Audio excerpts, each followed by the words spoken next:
বাংলাদেশে চলছে উত্তেজনা। এই পরিস্থিতিতে সেই দেশ থেকে ভারতে অনুপ্রবেশের চেষ্টা বাড়ছে। এদিকে চলছে শীতকাল, আর এই শীতকালে বিভিন্ন সীমান্তবর্তী এলাকায় কুয়াশার সুযোগ নিয়ে অনুপ্রবেশের চেষ্টা আরও বেড়ে গিয়েছে বলে সূত্রের খবর। অন্যদিকে ভারতে উপস্থিত কিছু দালালও এই অনুপ্রবেশে সাহায্য করছে। আর সেই সমস্ত অসাধু চেষ্টা রুখতে তৎপর পুলিশ প্রশাসনও চলছে ধরপাকড়ও। এবার বাংলাদেশি নাগরিকদের ভারতে অনুপ্রবেশ করতে সাহায্যকারী দুই পাচারকারীকে গ্রেপ্তার করল নদিয়ার ধামতলা থানার পুলিশ।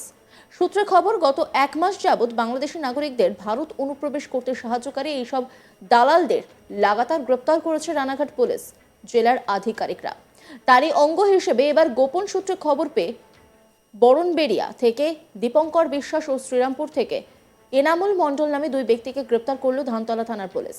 সূত্রের খবর, ধৃত দুই ব্যক্তি বাংলাদেশি নাগরিকদের বেআইনিভাবে ভারতে অনুপ্রবেশ করতে ও এখানে লুকিয়ে থাকতে সাহায্য করত। এই ঘটনাকে ঘিরে ব্যাপক চাঞ্চল্য ছড়িয়েছে গোটা এলাকায়।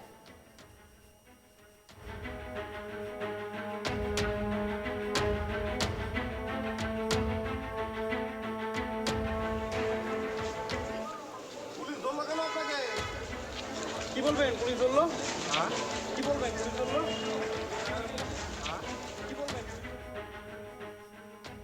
এই গোটা বিষয় নিয়ে একটি রিপোর্ট তুলে ধরেছেন আমার কলিগ বিশ্বজিৎ বন্দ্যোপাধ্যায়। দেখাবো আপনাদের। বাংলাদেশি নাগরিক ভারতে অনুপ্রবেশ করতে সাহায্য করার জন্য আবার দুই পাচারকারীকে গ্রেপ্তার করলো ধামতলা থানার পুলিশ। বেআইনিভাবে অনুপ্রবেশ রুখতে সাহায্যকারী দুই পাচারকারীকে গ্রেপ্তার করে। গোপন সূত্রে খবর পেয়ে রানাঘাট জেলা পুলিশ গ্রেপ্তার করে। এদের নাম এনামুল মণ্ডল এবং দীপঙ্কর বিশ্বাস। শ্রীরামপুর এলাকা থেকে এনামুল মণ্ডলকে গ্রেপ্তার করে, আর বরণবেড়িয়া থেকে দীপঙ্কর বিশ্বাসকে গ্রেপ্তার করে। প্রত্যেক দিন কিংবা একদিন কিংবা দুদিন পর পরই কেউ নাই অনুপ্রবেশ করে ভারতে আসছে, তাদেরকে গ্রেপ্তার করা হচ্ছে, নয় কোনো দালালকে গ্রেপ্তার করা হচ্ছে।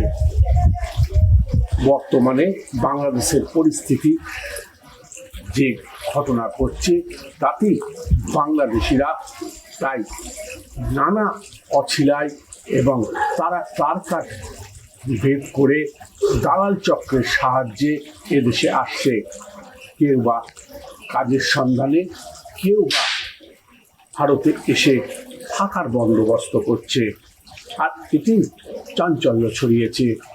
বিএসএফ যেমন কড়াকড়ি, পাশাপাশি পুলিশ সজাগ, আর তাই জন্যই ধরা পড়ছে অনুপ্রবেশকারী, কখনো বা দালাল। এবার দুই পাচারকারীকে গ্রেপ্তার করল ধামতলা থানার পুলিশ। এর আগে হাঁসখালি থানার পুলিশ কিংবা কল্যাণী থানার পুলিশ, তাহিরপুর থানার পুলিশ বিভিন্ন সময় পাচারকারী, কখনো দালাল, কখনো বা অনুপ্রবেশকারীদের গ্রেপ্তার করেছে। আর এই শীতের রাত কিংবা কুয়াশাচ্ছন্ন পরিবেশকে হাতিয়ার করে দালাল চক্র যখন সক্রিয় কিংবা অনুপ্রবেশ ঘটাচ্ছে, তখনই এই ঘটনা ঘটছে। আর এরপরই মানুষ বিভিন্নভাবে অনুপ্রবেশ যখন করছে, তখন তারা কিছুটা হলেও সংশয়ের মধ্যে থাকছে। দালাল চক্র যেভাবে বৃদ্ধি পাচ্ছে, পাশাপাশি অনুপ্রবেশ ঘটছে, তাতে অনেকেই চিন্তায় রয়েছে। তবে যে দুজন পাচারকারীকে গ্রেপ্তার করেছে ধামতলা থানার পুলিশ, বুধবার তাদেরকে রানাঘাট মহকুমা আদালতে পাঠানো হয়। বেআইনিভাবে অনুপ্রবেশকারী কিংবা দালাল চক্র যেভাবে সক্রিয় হয়ে উঠেছে, তাতে আতঙ্ক সৃষ্টি হয়েছে বিভিন্ন জায়গায়। বিশেষ করে প্রবেশ করায় যে অনুপ্রবেশকারী যে বৃদ্ধি পাচ্ছে এবং দালাল চক্র যেভাবে বৃদ্ধি পাচ্ছে, তাতে চিন্তার ভার সর্বত্রই। কড়াকড়ি বিএসএফ এবং পুলিশ, আর তার জন্যেই ধরা পড়ছে দালাল চক্র, কখনো অনুপ্রবেশকারীরা। কয়েকদিন আগে জাল পাসপোর্ট কাণ্ডে নদিয়া থেকে আরও একজনকে গ্রেপ্তার করা হয়। ধৃত ব্যক্তির নাম ধীরেন ঘোষ। নদিয়ার চাকদহ থানার আলাইপুরের বাসিন্দা। ভাড়া বাড়ির এক পরিবারের দাবি 5 থেকে 6 বছর ধরে এখানে ভাড়া রয়েছেন। ধীরেন ঘোষ বলেছিলেন উনি গার্মেন্টসের ব্যবসা করেন, বাইরে থেকে মাল আসে, কলকাতায় মহাজন আসে, তবে এখানে কখনো গার্মেন্টসের কিছু চোখে পড়েনি। এখানে পাসপোর্ট সংক্রান্ত কোনো কাজ কখনো করতে দেখিনি। এছাড়া স্থানীয় কয়েকজন আত্মীয় স্বজন আসতেন, স্বভাব চরিত্র ভালোই ছিল, মিশুকে ছিলেন। মাঝে মাঝে বাংলাদেশ থেকে শ্বশুর শাশুড়ি আসতেন, কোনো ঝামেলা ছিল না। স্থানীয় বাসিন্দা মৃণাল কান্তি পাল তিনি কি বলেছিলেন শোনাবো আপনাদের। তাদেরকে ধীরেন ঘোষ, তাকে পুলিশ গ্রেপ্তার করে নিয়ে গেছে পাসপোর্ট জালিয়াতি কেসে।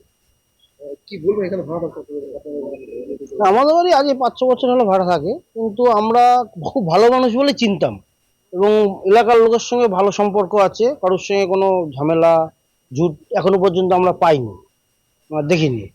থাকতে এখানে উনি, ওনার ওয়াইফ আর একটা বাচ্চা।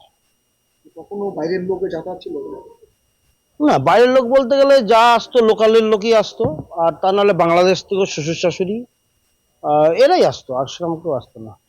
না তখন নিজের বাড়ির ঠিকানা কি বলেছে? বাড়ির ঠিকানা বলতে আলাইপুরের দিকে ওনার দিদি আছে, ওই দিদির প্রেফারেন্সে মানে ওনারা লোকাল। আর এখানে হচ্ছে আমাদের লোকাল একজন ছিল, ওনার নাম লালটু বলে নাম, সবাই চেনে মোটামুটি। উনি বলেছিল যে তুই রাখ, কোনো অসুবিধা নেই, খুব ভালো লোক। সেই সূত্রপাতে আমরা রেখেছিলাম। আজকে তিনি নেই, তিনি মারা গেছেন। ভাড়া এনেছিলেন হ্যাঁ, সে মারা গেছে। কত বছর হলো এখানে? এখানে ইনি থাকে ওই 5-6 বছর হবে, 5-6 বছর আশেপাশে। কখনো পাসপোর্ট সংক্রান্ত বিষয়ে আলোচনা করলো? না, কোনো আলোচনা হয়নি। বাইরে থেকে লোক এনে বাইরে রাখতে কত ভাড়া টাকা? তো সেগুলো তো ইন্টারনাল ব্যাপার, সেগুলো তো আমরা বলতে পারবো না, কারণ আমরা অত ভেতরে গভীরে যাওয়ার চেষ্টাও করিনি বা ইয়ে করিনি। মিস্তা বলেছে হ্যাঁ, আমাদের সঙ্গে খুব ভালো মিশতো, মাঝে মাঝে ঘুরতে যাওয়া বা এখানে ওখানে যাওয়া এগুলোও করেছি আমরা। এই চলাফেরাটা কিরকম ছিল? রাস্তায় কাটছিল না মানে স্বাভাবিক? না, ভদ্র ছিল, যথেষ্ট ভদ্র ছিল, যথেষ্ট ভদ্র। কি কাজ করতে বলতে? গার্মেন্টস কোথায় করতে? মানে বাংলাদেশ থেকে আসতো, এসে কলকাতা ওই কি ঘাট না কি বাবুঘাট, ওখানে নাকি ওনার মহাজন থাকে, ওখানে আসতো, ওখান থেকে প্যাক হয়ে আবার বাইরে যেত, মানে এরকমই কাজ শুনেছি আমি। ওখানে বল। হ্যাঁ, আমাদের বলতো। আর খাওয়া ঠিকঠাক দিত? হ্যাঁ, এই দিক দিয়ে কোনো অসুবিধা নেই। ব্যবহার বলছি তো, পয়সা করি নিয়ে ব্যবহার। আমার নিজস্ব মুদিখানা দোকানও আছে, তো মালপত্র যে কিনতো, খাওয়ার জিনিস ফিনিস, কোনোদিন কোনো বাকি নেই বা কিছু নেই। ম্যাক্সিমাম ক্যাশেই, যদি কোনো অসুবিধা হতো হয়তো নিয়ে যেত, পরের দিন পয়সা দিয়ে যেত। পয়সা নিয়ে কোনো ইয়ে করিনি। কখনো মানে বাইরে থেকে লোক এসছে যা এসছে বলছি তো, লোকালের জল দেয়, অমুক দেয়, দিদির ছেলে, এরকমই। বাইরে সেরকম, আর বাইরের থেকে লোক আসলে তো একটা গন্ডগোল সৃষ্টি এরকম হবে দীর্ঘদিন। তা আজ পর্যন্ত কিচ্ছু এরকম পাইনি আমরা। ওই কালী হচ্ছে আমাদের লোকাল ছেলে, ও মোটামুটি খুব ভালোভাবেই চেনে ধীরেন্দ্র ঘোষকে। অন্যান্য খবরের আপডেটের জন্য অবশ্যই নজর রাখুন আজ তাক বাংলার ইউটিউব স্ট্রিমিংয়ে। লাইক, কমেন্ট, শেয়ার এবং সাবস্ক্রাইব করতে ভুলবেন না।